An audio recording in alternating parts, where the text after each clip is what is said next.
उपस्थित श्रीमती कमलावती सिंह जी, श्री प्रकाश पाल जी, श्री देवेंद्र गौरी जी, श्री सुनील बजाज जी, डॉक्टर वीणा आर्य जी, श्री कृष्ण मुरारी शुक्ल जी और भारी संख्या में आज के इस सम्मेलन में यहाँ पर उपस्थित कानपुर के सभी उपस्थित भाइयों बहनों,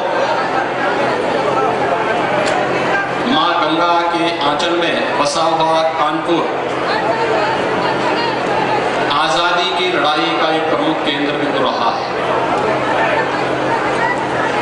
और इसलिए उत्तर प्रदेश ही नहीं, देश के इस प्रथम औद्योगिक नगर जिसने मां गंगा की अविरलता और निर्मलता के साथ अपना नाता जोड़ा था, कानपुर नगर की 550 करोड़ की परियोजनाओं के साथ आज ये मंच आप सबके बीच में आया है। मैं इसके लिए आप सबको हृदय से बधाई देता हूं, आप सबके प्रति अपनी शुभकामनाएं देता हूं।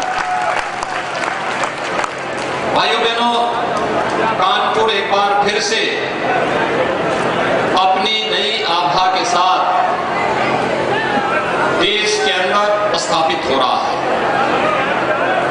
याद करिए, कानपुर कभी उत्तर प्रदेश और देश का एक प्रमुख औद्योगिक नगर हुआ करता था, लेकिन आजादी के बाद लगातार इस क्षेत्र की उपेक्षा होने, विकास का कोई ठोस मॉडल न होने और कानपुर के पूर्विया इस क्षेत्र के नागरिकों के बारे में शासन के मन में कोई विशेष लगाव न होने के कारण यह औद्योगिक नगर धीरे धीरे करके उद्योग बंद होते गए, अराजकता के शिकार होते गए और अंततः न केवल उद्योग बंद हुए बल्कि मां गंगा की धारा को भी सबसे ज्यादा खराब करने के लिए अगर किसी एक नगर को दोषी ठहराया जाता था तो कानपुर नगर को दोषी ठहराया जाता था।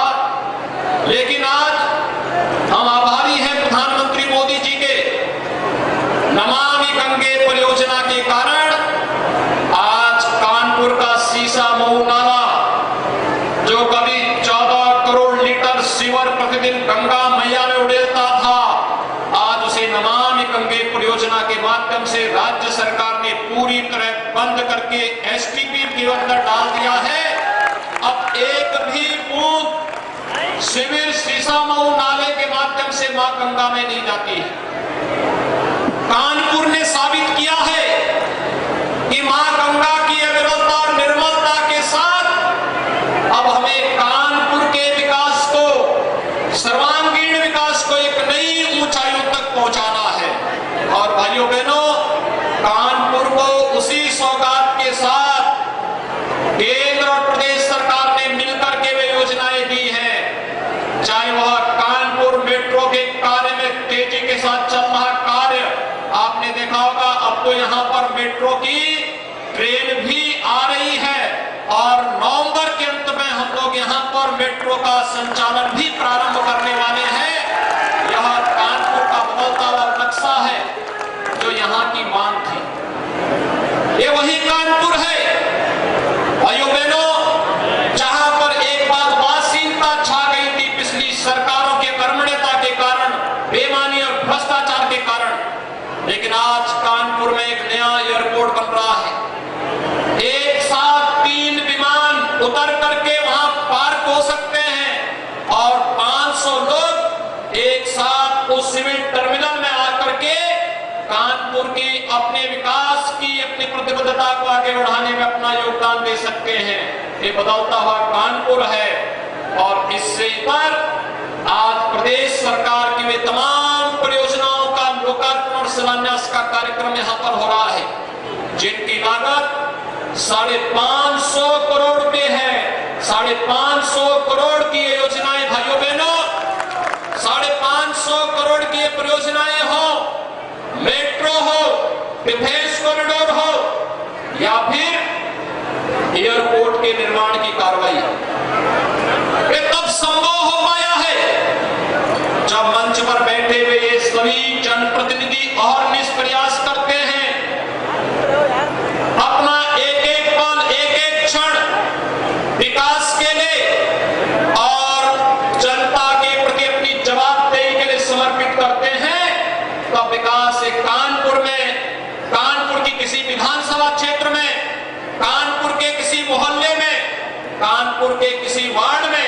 वह विकास की प्रक्रिया तेजी के साथ आगे बढ़ती हुई दिखाई देती है। और आज उस सब के प्रति मंच पर उपस्थित इन जनप्रतिनिधियों का अभिनंदन करने और कानपुर वासियों को बधाई देने के लिए मैं और प्रदेश अध्यक्ष स्वयं आपके बीच में यहां पर उपस्थित हुए हैं। भाइयों बहनों, जब विकास की परियोजनाओं की हम चर्चा कर रहे थे, मैं देख रहा था इन परियोजनाओं में सड़क के भी हैं, बिजली के भी हैं, पानी के भी हैं, स्वास्थ्य के भी हैं, स्किल डेवलपमेंट के भी हैं, अलग अलग क्षेत्र से जुड़ी हुई परियोजनाएं हैं। और मंच पर जब मैं आया तो मुझे सौभाग्य मिला यहां पर इन मासूम बच्चों के अन्नप्राशन को संपन्न करने का। आप देख रहे होंगे कि बच्चे कितने निडर होकर के वे यहां पर मेरे सामने हंस रहे थे। आप मालूम कर सकते हैं उत्तर प्रदेश के अंदर, नए उत्तर प्रदेश की वो तस्वीर वे बच्चे व्यक्त कर रहे थे जिनमें उनको पैदा होने का सौभाग्य प्राप्त हुआ है। और उत्तर प्रदेश का हर बच्चा इस बात पर गौरव की अनुभूति कर सकता है कि वो देश के अंदर जहां कहीं भी जाएगा आज गर्व के साथ कह सकता है कि मैं उत्तर प्रदेश का वासी हूं और मेरा जन्म उस समय हुआ था जब उत्तर प्रदेश के अंदर भारतीय जनता पार्टी की सरकार आ गई थी। भाइयों बहनों, उत्तर प्रदेश के सामने पहचान का संकट खड़ा किया किसने? उन लोगों ने जिन लोगों ने पेशेवर अपराधी और माफियाओं के सामने गिरवी रख दी थी प्रदेश की स्थिति को, प्रदेश के विकास को। और देखते ही देखते देश का सबसे समृद्ध प्रदेश, सबसे विकृत प्रदेश के रूप में सामने आ गया था। देखते ही देखते उत्तर प्रदेश, जिस उत्तर प्रदेश में प्रभु राम ने कभी जन्म लिया था, जिस उत्तर प्रदेश में कभी भगवान श्री कृष्ण ने जन्म लिया था, जिस उत्तर प्रदेश को बाबा विश्वनाथ के पावन धाम को स्थापित करने का सौभाग्य प्राप्त हुआ था, और जिस उत्तर प्रदेश में मां गंगा गंगोत्री से लेकर के गंगा सागर तक की सबसे अधिक दूरी तय करती है, उस उत्तर प्रदेश के अंदर गौरव की अनुभूति करने की बजाय एक समय उत्तर प्रदेश के नौजवानों के सामने पहचान का संकट खड़ा हुआ था। ये कौन लोग हैं? भाइयों बहनों, ये वही लोग हैं जिन्होंने उत्तर प्रदेश की राजनीति का अपराधीकरण किया था और अपराधियों का राजनीतिकरण करके उन्हें सत्ता स्थान में काबिज होने का, विकास पर जबरन कब्जा, विकास की परियोजनाओं पर जबरदस्ती डकैती डालने की छूट दी थी।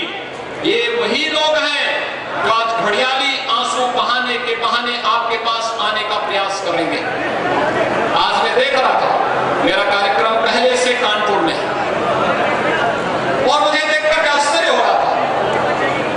2 दिन पहले गोरखपुर में एक दुखद घटना घटित हुई और भाइयों बहनों, मैंने उसी दिन गोरखपुर पुलिस को कहा था कि इसमें तत्काल मुकदमा दर्ज होना चाहिए और दोषी कोई भी हो बख्शा नहीं जाएगा।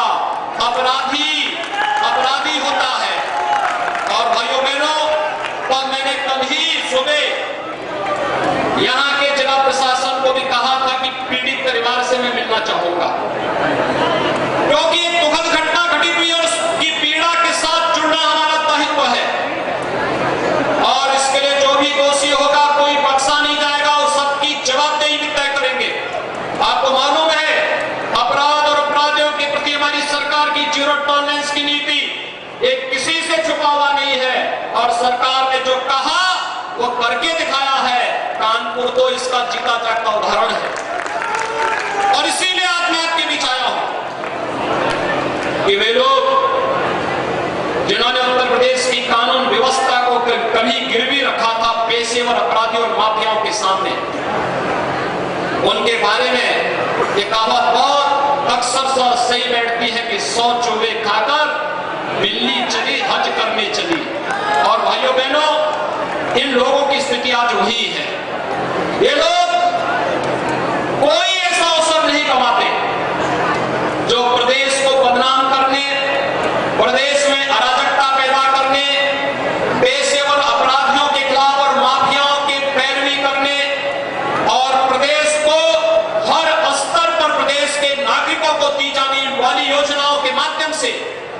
कहीं न कहीं कभी ये लोग डकैती डालते थे। आज जब योजनाएं नागरिकों को मिल रही है, इन्हें बुरा लग रहा है। आज इनको परेशानी कब होती है? जब किसी गरीब को शौचालय मिल जाता है, किसी गरीब को आवास मिल जाता है, किसी वृद्ध को वृद्धावस्था पेंशन, किसी निराश्रित महिला को निराश्रित महिला पेंशन और किसी दिव्यांगजन को दिव्यांगजन पेंशन मिलती है, किसी किसान सम्मान निधि, किसी किसान को किसान सम्मान निधि से सम्मानित किया जाता है। इन लोगों को बुरा लगता है। जब किसी पेशेवर अपराधी की संपत्ति पर प्रदेश सरकार का बुलडोजर चलता है, तब इनको बुरा लगता है। भाइयों बहनों, इनकी सहानुभूति प्रदेश की जनता के साथ नहीं है, न पहले थी, न उनकी सहानुभूति आज है और न आगे आने वाली है। ये लोग तो वे हैं जिन्होंने परिवार को ही प्रदेश मान लिया था और जिन्होंने प्रदेश के नौजवानों की भविष्य के साथ खिलवाड़ किया था। नौकरी निकलती थी और नौकरी निकलने के बाद कैसे उस पर डकैती बढ़ती थी। एक परिवार वसूली में निकल पड़ता था। आज मैं कह सकता हूं, जब हमारी सरकार 4.5 वर्ष का अपना कार्यकाल पूरा की है, भाइयों बहनों, प्रदेश के अंदर 4.5 लाख नौजवानों को हम लोगों ने सरकारी नौकरी दी है। ये सरकारी नौकरी कोई इसमें उंगली नहीं उठा सकता। बिना भेदभाव के किसी की जाति, किसी का मत, किसी का मजहब, किसी का क्षेत्र, किसी की भाषा नहीं देखी गई। प्रदेश का जो नौजवान योग्य होगा वह उस परीक्षा को पास करेगा। प्रदेश सरकार उसको सम्मान के साथ प्रदेश में सेवा का अवसर प्रदान करेगी और वह प्रदेश के विकास में अपना योगदान देगा। 4.5 लाख नौजवान, इस 4.5 लाख नौजवानों को पहले भी नौकरी और रोजगार उपलब्ध हो सकता था, लेकिन नहीं दिया गया। मैं धन्यवाद दूंगा कि कैसे कानपुर के मेरे मंत्रिमंडल में 2 प्रमुख लोगों ने शुरुआती दौर में प्रदेश सरकार के साथ कदम से कदम मिलाकर के योजनाओं को आगे बढ़ाने का कार्य किया था। याद करिए, जब परंपरागत उद्यम को आगे बढ़ाना था, तब एमएसएमई मंत्रालय के मंत्री के रूप में थे श्री सत्यदेव पचौड़ी जी। उन्होंने उस समय एक जनपद एक उत्पाद की योजना उस समय हमारी सरकार ने प्रारंभ की थी। और भाइयों बहनों, एक जनपद एक उत्पाद के माध्यम से, विश्वकर्मा श्रम सम्मान के माध्यम से प्रदेश के अंदर 60 लाख लोगों को रोजगार और नौकरी के साथ जोड़ने का कार्य किया गया। और यही नहीं, दूसरे हैं प्रदेश के औद्योगिक विकास के मंत्री श्री सतीश महाना जी, जिन्होंने औद्योगिक विकास से जुड़े हुए निवेश की प्रक्रिया को तेजी करने का कार्य किया। और आज आप देख रहे होंगे, जिस प्रदेश में कोई दूर दूर तक देखने के लिए नहीं आता था, और कानपुर से ज्यादा कौन इसको जानता है कि लगा हुआ उद्योग बंद होता था या बंद करवाया जाता था, लेकिन आज प्रदेश के अंदर नए निवेश के द्वार खुले हैं। 3 लाख करोड़ रुपए से अधिक का नया निवेश हुआ है। जब कोरोना कालखंड में दुनिया पस्त थी, तब उत्तर प्रदेश में 66,000 करोड़ रुपए के निवेश के प्रस्ताव जमीन पर उतारने की कार्रवाई हो रही थी। देश का पहला डिस्प्ले यूनिट का कार्य उत्तर प्रदेश के अंदर प्रोडक्शन प्रारंभ हो चुका है। प्रदेश के अंदर नए नए प्रस्ताव प्राप्त हो रहे हैं और कानपुर तो अब तक परंपरागत उद्यम के साथ साथ अन्य विकास की योजनाओं के साथ आगे बढ़ रहा था। हम आभारी हैं प्रधानमंत्री मोदी जी के। यह कानपुर तो अब, भाइयों बहनों, कानपुर में अब अत्याधुनिक तोप भी मिलेगी, तो तोपों का निर्माण कार्य भी आगे बढ़ने जा रहा है।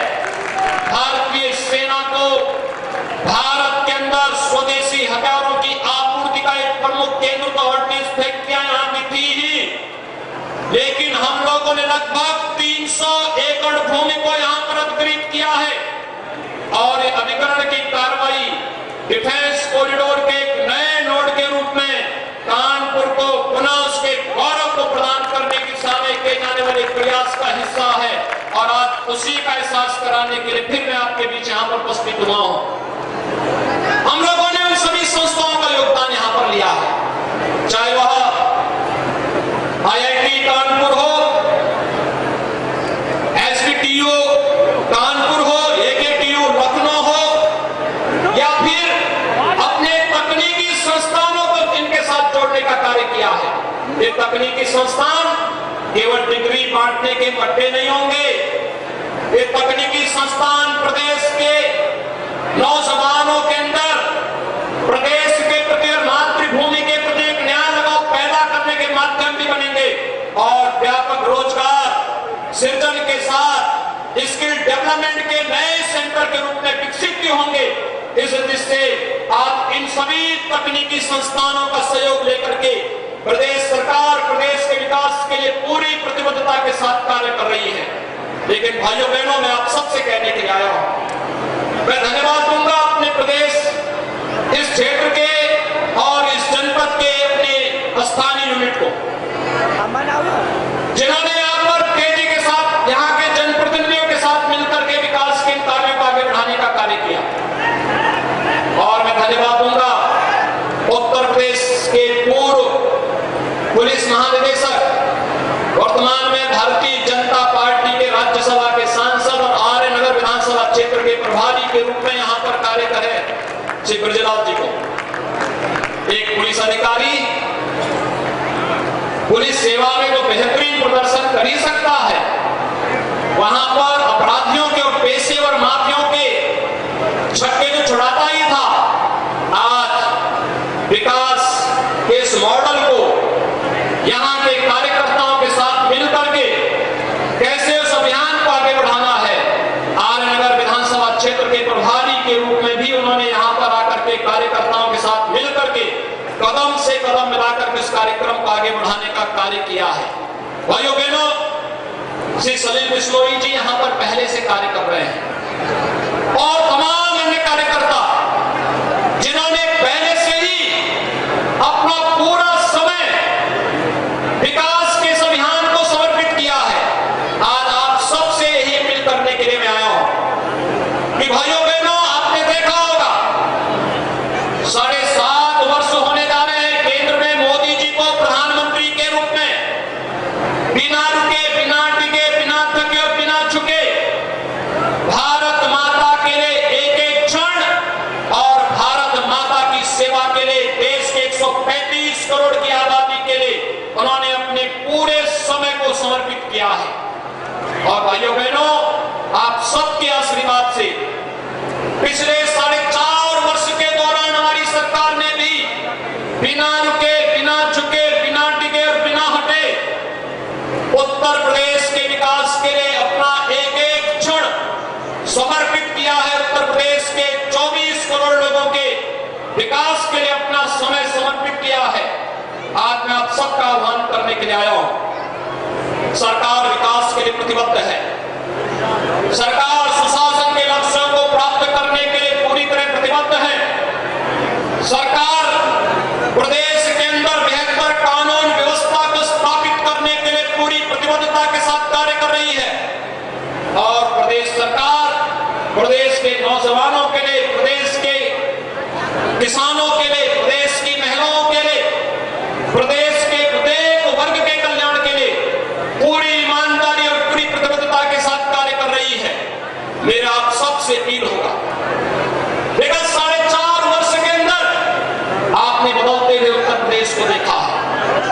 याद करिए, 4.5 वर्ष में उत्तर प्रदेश ने तमाम चुनौतियों को जूझा है, लेकिन उत्तर प्रदेश में हम लोगों ने जीवन और जीविका के साथ खिलवाड़ करने की छूट न तो कोरोना महामारी को दी, न किसी पेशेवर अपराधी और किसी माफिया को ही दी है। और भाइयों बहनों, आज मैं आप सबसे ये अपील करने के लिए आया हूं, जो लोग आज घड़ियाली आंसू बहाने के लिए आपके पास आएंगे, ये वही लोग हैं जिनके समय में हर तीसरे दिन प्रदेश में एक बड़ा दंगा होता था, जिनके समय में कानपुर भी उससे अछूता नहीं था। और तो और इन्होंने सीए के दौरान भी कानपुर को दंगों की आग में झोंकने का कार्य किया था। तब हम लोगों ने कहा था कि अगर दंगा करोगे तो 7 पीढ़ियों को भी लिख के छोड़ना कि 7 पीढ़ियों तक उसकी भरपाई भी करनी पड़ेगी, इस बात को नोट कर लेना। और भाइयों बहनों, आज मैं आप सबसे ही कहने के लिए आया हूं, प्रदेश सरकार सुरक्षा का बेहतरीन मॉडल आपको दे रही है। प्रदेश सरकार सुशासन का एक बेहतरीन मॉडल आपको दे रही है और केंद्र और प्रदेश सरकार ने विकास और सुशासन का जो मॉडल आपको दिया है, इस मॉडल से ही ये उत्तर प्रदेश नए भारत का नया उत्तर प्रदेश बन रहा है। ये नए भारत के इस नए उत्तर प्रदेश के लिए अगर 4.5 वर्ष हम लोगों ने पूरे समर्पण भाव के साथ यहाँ की जनता के लिए समर्पित किए हैं, मेरा सबसे आह्वान होगा अगले 6 महीने का समय आप सभी मिशन उत्तर प्रदेश के लिए समर्पित करिए। मैं आप सबका आह्वान करूंगा कि मिशन उत्तर प्रदेश भारत के विकास का ग्रोथ इंजन के रूप में आगे बढ़ करके उत्तर प्रदेश देश की नंबर 1 की अर्थव्यवस्था के रूप में आगे बढ़ने की जो संभावनाएं हैं, इन संभावनाओं को हम तेजी के साथ आगे बढ़ाने का कार्य करेंगे। इस विश्वास के साथ आज यहाँ पर जितनी भी परियोजनाओं का लोकार्पण हुआ है, लगभग 550 करोड़ रुपए की परियोजनाओं का लोकार्पण और शिलान्यास का जो कार्यक्रम आज यहाँ पर संपन्न हुआ है, मैं इसके लिए अपने मंचस्थ सभी जनप्रतिनिधियों को हृदय से इसके लिए धन्यवाद देता हूँ, उनका अभिनंदन करता हूँ और आप सभी कानपुर वासियों को इसके लिए बधाई देता हूँ, अपनी शुभकामनाएं देता हूँ। धन्यवाद। जय हिंद। जय जय श्री राम। जय जय श्री राम। बहुत बहुत धन्यवाद माननीय, आपके प्रेरणादायी उद्बोधन के लिए। हमारे अंदर एक नया उत्साह, नई ऊर्जा और नया जोश भरने के लिए, जैसा कि आपने कहा, हम सब मिलकर मिशन उत्तर प्रदेश के लिए कार्य करेंगे, नए भारत का नया उत्तर प्रदेश गढ़ेंगे। करता ध्वनि से विदा कीजिए माननीय